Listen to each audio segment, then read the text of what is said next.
Hi everyone, this is Feng Shui from the Heart, tip of the day number 6, and this is an adjunct to tip of the day number 4, the space clearing tip that I provided a few days ago.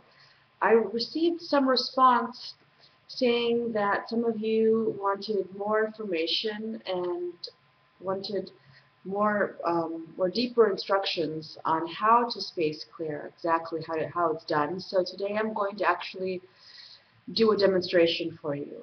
Now, space clearing, as I mentioned before, it's done so that the clutter clearing process becomes easier, but it's also done because we need to purify our spaces. Um, if you want your home to be a sacred container for you to come, for you to feel revitalized, for you to feel like you can connect deeper within yourself, if you want your home to be a space for meditation, for peace, for joy, it's really important to space clear. Space clearing has been around for eons, for probably thousands of years. Different tribes had their own particular space clearing traditions. However, in the West, in the 21st century, the origin of space clearing, it was first developed by Karen Kingston in 1993. She was the one that coined the term space clearing. I was I had the fortune of studying space clearing with Karen Kingston in Bali, Indonesia. So have you ever been to a person's house where you walk into their home and everything looks beautiful, but there's like this heaviness in the air? There's something still there, or there's a staleness, or you just can't put your finger on it, but it doesn't feel good. If you've had that experience, then what that were that person's energy imprints. It was most likely something that that person had released that was in their space, or it could have been an energy from the person that lived in that space before. And that's one of the things that I do is I come in even before I start feng shui, because you really can't feng shui before you space clear. Space clear is absolutely necessary because space clear, it cleans, it creates a blank canvas so you can create upon it. You create whatever you want upon it. And without space clearing first, some of your best intended feng shui cures may not actually stick. So the uses of space clear are many, as I just mentioned a few of them, but some other uses of space clearing are that it actually clears stuckness. It clears stuckness from your life. It gives you a fresh start. It makes you feel revitalized. It makes you feel lighter in that space. It can also help you make major life changes, like if you're going through a transition, if there's been a divorce, some of that heavy sadness and energy gets imprinted. It stays in the environment. A new career. If you want to embark on a new career, that's a good time to space clear.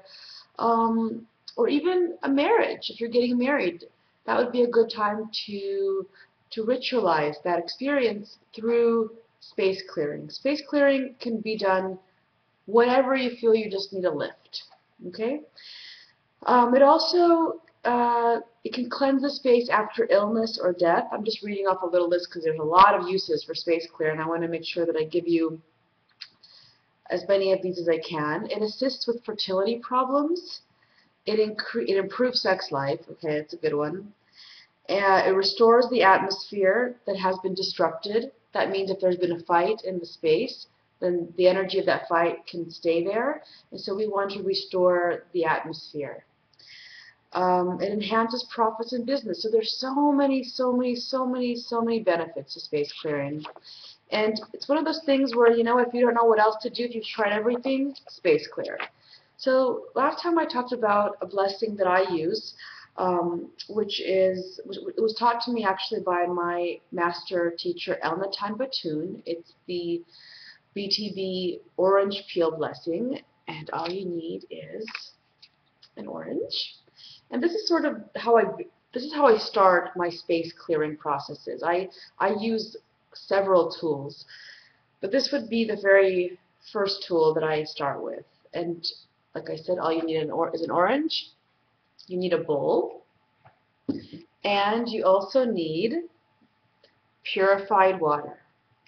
The other thing about this process is I highly encourage you to do this during the day. Do not do this in the evening. And try to wear earth tones, earthy colors, or greens, or warms. Stay away from black or gray because it draws in everything, both the light and the dark energies to you. So once you have your orange, get this nice, fresh, plump orange, you're going to peel the orange in increments of 9. Okay, so 9 pieces. That's 1, 2, 3, 4, 5, 6, 7, 8, 9. So increments of 9 means you can do 9, 18, or 27 because 18, 1 plus 8 is 9. 27, 2 plus 7 is 9. 10, 11, 12, 13, 14, 15, 16, 17, and 18. All right, so we've got 18 pieces right there.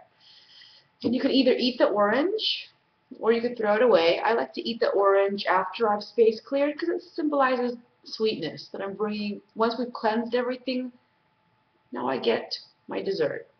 Now I get all that sweet stuff life has to offer. So next, you're going to take your purified water.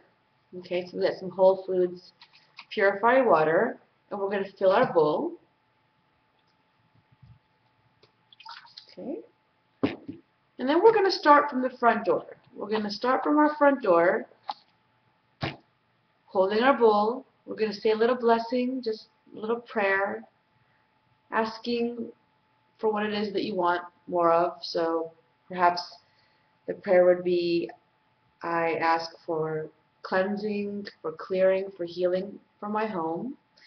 And you can call upon your guides, your angels, whoever it is that you work with, whatever spiritual beliefs, energies, God, whatever your belief system is, you can call upon those symbols to help you. Feng Shui is not a religion, so you can be Christian, Buddhist, Jewish, anything, and still do this, and it'll still work. So once you have your bowl with the orange peels and you're at the door and you call in your higher power for assistance, then you're going to want to do what's called the expelling mudra. And I showed this last time. So it's your ring finger, your middle finger and your thumb. You bring them together, you dip it in the solution, and you just flicker. You walk around the house clockwise, and you're going to flicker around each room while you recite a prayer. And the prayer that I do is to Ganesh, who is the remover of obstacles, and it's Om Gam Gana Pata Ye Namaha. So I'll just go Om Gam Ganapataye Namaha. Om Gam Ganapataye Namaha. Wow, I feel cleansed already. Om Gam Ganapataye Namaha. And once you're finished, you come back to the front door and just remember to spray this on everything, okay?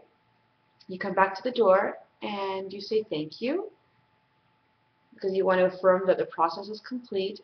You just maybe close your eyes and say if there's anything else that's left that I haven't cleansed and cleared, I ask that it be absorbed in this bowl full of these fragrant oranges. And why orange peels? Well, this is actually an ancient tradition from the Bon. Bon were the most mystical group of Buddhists, all the way from Tibet, and it's believed that orange has a very high purification frequency. So it's really great for purifying the space. Oranges and roses tend to have the best purification, the highest, frequency for purification. So once again, you end at your door, you say thank you, and you leave this beautiful bowl with these oranges anywhere in your house where you feel needs it the most. If there's one particular room where you feel the energy is densest, that's where you're going to leave it. And that is your space clear blessing. If you do this process and you feel the energy is still heavy and still dense, then you will really need the Roto-Rooter space clearing. That's when you need a Feng Shui consultant. Once you've tried everything and you still feel stuck, I would highly recommend you enroll the support of a feng shui consultant, because we do have other tricks, other tools that we use to supercharge these blessings, to really get rid of some of those denser energies. Well, that's it for the day, and have a beautiful feng shui day.